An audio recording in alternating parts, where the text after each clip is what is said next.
उसके पति ने भी खरीदी थी। कई दिनों से वे उन्हें पुराने ब्लेडों को शीशे के ग्लास में तेज करके नहाने वाले साबुन से ही हजामत बनाते आ रहे थे और उस दिन शांति ने यह सब खरीदने के लिए उन्हें विवश कर दिया था और दोनों जने यह सब खरीदकर खर्च करने के आनंद की अनुभूति से पुलकित चले आ रहे थे।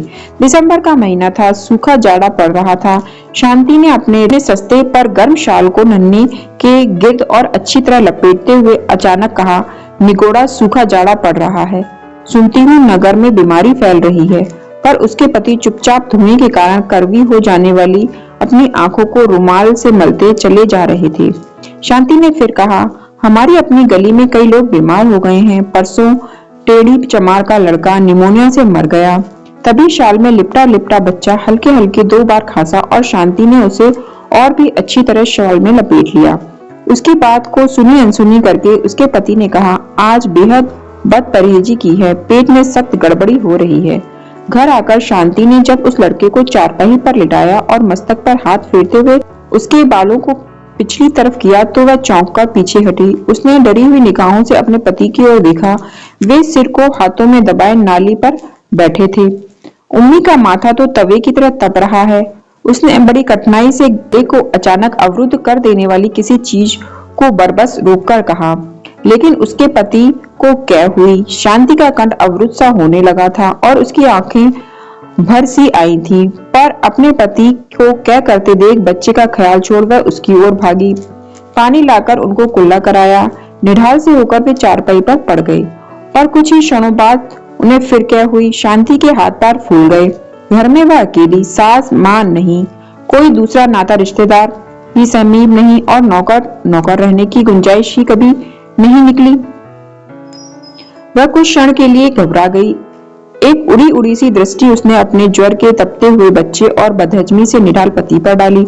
अचानक उसे गोमती का ख्याल आया। शांति अकेली कभी गली में नहीं उतरी थी, पर सब संकोच छोड़ वह भागी भागी नीचे गई। अपनी कोठरी के बाहर गली की ओर मात्र ईंटों के छोटे से पर्दे की ओट से बने हुए रसोई घर में बैठी गोमती रोटी बेल रही थी और चूल्हे की आग से उसका काला मुंह चमक सा रहा था। शांति ने देखा उसका बड़ा भाई अभी खाना खाकर उठा है।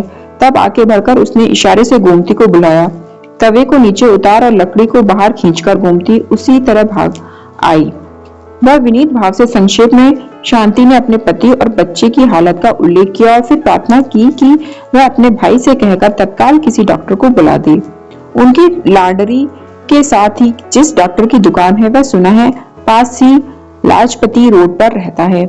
यदि वह आ जाए तो बहुत ही अच्छा हो। और फिर साड़ी के छोर से 5 रुपए का एक नोट खोल शांति ने गोमती के हाथ में रख दिया कि फीस पहले ही क्यों न देनी पड़े, पर डॉक्टर को ले अवश्य आए। और फिर चलते चलते उसने यह भी प्रार्थना की कि रोटी पकाकर संभव हो तो तुम ही जरा आ जाना उम्मी।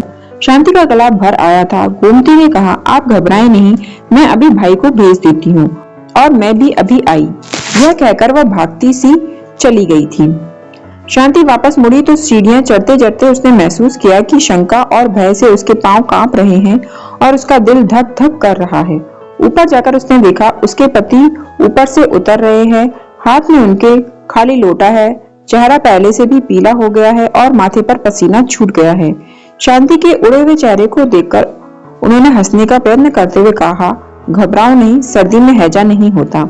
शांति ने रोते हुए कहा, आप ऊपर क्यों गए, वहीं नाली पर बैठ जाते। किंतु जब पति ने नाली की ओर और फिर चारपाई पर पड़े बीमार बच्चे की ओर इशारा किया तो शांति चुप हो गई। उसने पहले सहारा देकर पति को बिस्तर पर लिटाया, फिर नाली पर पानी गिराया और दूसरे कमरे में बिस्तर बिछा बच्चे को उस पर लिटा आई। तभी गोमती आ गई। खाना तो सब खा चुके थे। अपने हिस्से का आटा उठा, आग बुझा वह आई थी। शांति ने कहा, मैं उम्मी को उधर कमरे में लिटा आई हूँ। मुझे डर है उसे सर्दी लग गई है। सांस उसे और भी कठिनाई से आने लगी है और खांसी भी बढ़ गई है। निचली कोठरी में पड़े हुए पुराने लिहाफ से कपड़े ले लो और अंगीठी में कोयले डाल उसकी छाती पर जरा उससे सेक दो। उनके पेट में गड़बड़ है। मैं इधर उनका उपचार करती हूँ। कुछ नहीं तो गर्म पानी करके बोतल ही फेरती हूँ। गोमती ने कहा, इन्हें बीबी जी कोई हाजमे की चीज दो, हमारे घर तुमने की अजवाइन है, मैं उसमें से कुछ लेती आई हूँ। जब तक डॉक्टर आए उसे ही जरा गर्म पानी में इन्हें दे दो। बिना किसी तरह की हिचकिचाहट के शांति ने मैली सी पुड़िया में बंधी काली सी अजवाइन ले ली थी और गोमती अंगीठी में कोयले डाल नीचे कपड़े लेने भाग गई थी। बाहर शाम बढ़ चली थी। वहीं कमरे के अंधेरे में बैठे बैठे शांति की आंखों के आगे चिंता और फिक्र के वे सब दिन रात फिर गए। उनके पति को हैजा तो न था, गैस्ट्रोएंटेराइटिस तीव्र किस्म का था। डॉक्टर के आने तक शांति ने गोमती के कहने पर उन्हें तुमने की अजवाइन दी थी, प्याज भी सुंघाया था और गोमती अंगीठी उठाकर दूसरे कमरे में बच्चे की छाती पर सेकने चली गई थी। डॉक्टर के आने पर मालूम हो गया था कि उसे निमोनिया हो गया है और अत्यंत सावधानी की आवश्यकता है। शांति अपने पति और अपने बच्चे दोनों की एक साथ कैसे तीमारदारी करती। उसने अपनी विवशता से गोमती की ओर देखा था, पर उसे होठ हिलाने की जरूरत न पड़ी थी। बच्चे की सेवा शुश्रूषा का समस्त भार गोमती ने अपने कंधों पर ले लिया था। शांति को मालूम भी न हुआ कि वह कब घर जाती थी, कब घर वालों को खाना खिलाती थी या खाती थी, या खिलाती खाती भी है या नहीं। उसने तो जब देखा उसे छाया की भांति बच्चे के पास पाया। कई दिन तक एक ही जून खाकर गोमती ने बच्चे की तीमारदारी की थी। दोपहर का समय था, उसके पति दुकान पर गए हुए थे। उम्मी को भी अब आराम था। वह उसकी गोद में लगा सोया पड़ा था और उसके पास ही फर्श पर टाट बिछाए गोमती पुराने ऊन के धागों से स्वेटर बुनना सीख रही थी। इतने दिनों की थकी हारी उन्नीदी शांति की पलकें धीरे धीरे बंद हो रही थी। वह उन्हें खोलती थी पर वे फिर बंद हो जाती थीं। आखिर वह वैसे ही पड़ी पड़ी सो गई थी।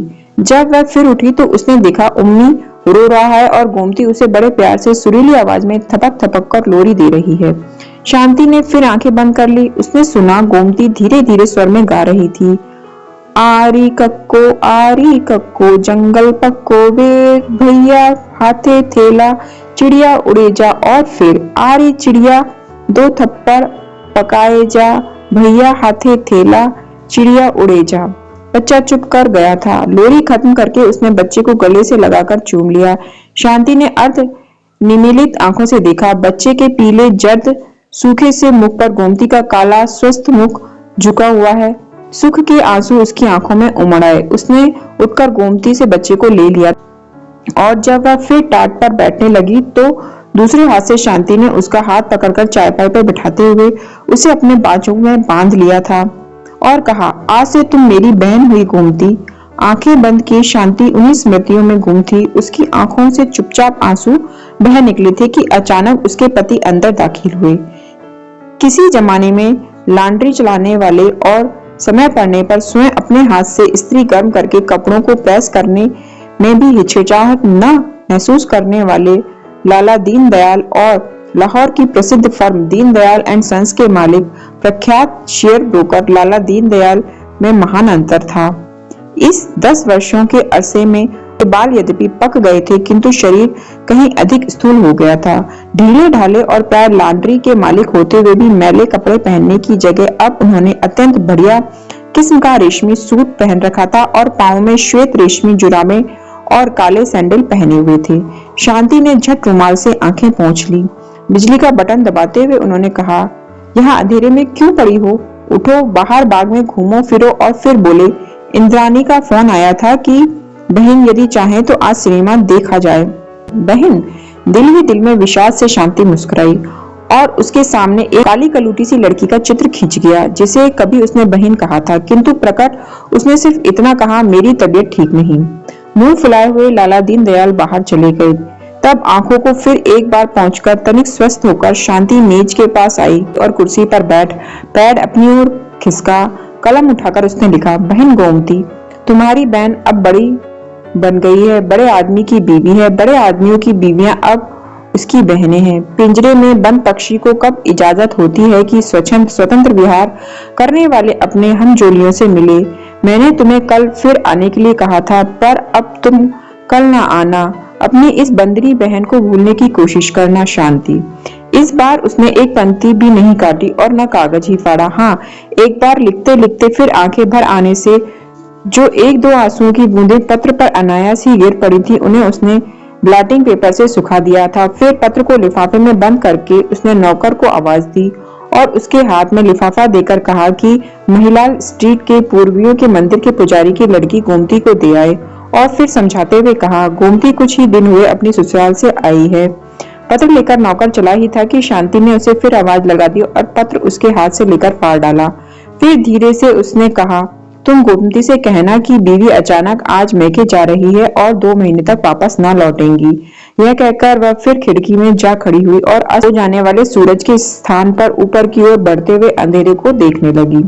बात इतनी ही थी कि आज दोपहर को जब वे ब्रिज खेल रहे थे तब नौकर ने आकर खबर दी थी कि मोहनलाल स्ट्रीट के पुजारी की लड़की गोमती आई है। तब खेल को बीच में ही छोड़कर और भूलकर कि उसके पार्टनर राय साहब लाला बिहारी लाल हैं, वह भाग गई थी और उसने गोमती को भुजाओं में भींच लिया था और फिर वह उसे अपने कमरे में ले गई थी। तब दोनों बहुत देर तक अपने दुख सुख की बातें करती रही थी। शांति ने जाना था कि किस प्रकार गोमती का पति काम करने लगा, उसे ले गया और उसे 4 बच्चों की मां बना दिया और गोमती ने उम्मी का और दूसरे बच्चों का हाल पूछा था। लाला दीनदयाल इस बीच में कई बार बुलाने आए थे पर वह न गई थी और जब दूसरे दिन आने का वादा लेकर उसने गोमती को विदा किया था तो उसके पति ने कहा था, तुम्हें शर्म नहीं आती? उस उज्जट और गंवार औरत को लेकर तुम बैठी रही, तुम्हें मेरी इज्जत का जरा भी ख्याल नहीं? उसे बगल में लिए उन सबके सामने से गुजर गई। राय साहब और उनकी बीवी हंसने लगे और आखिर प्रतीक्षा कर चले गए। इसके बाद उन्होंने और भी बहुत कुछ कहा था, लेकिन शांति ने तो फैसला कर लिया था कि वह पिंजरे को पिंजरा ही समझेगी और उड़ने का प्रयास न करेगी। देखने के लिए धन्यवाद। Please like.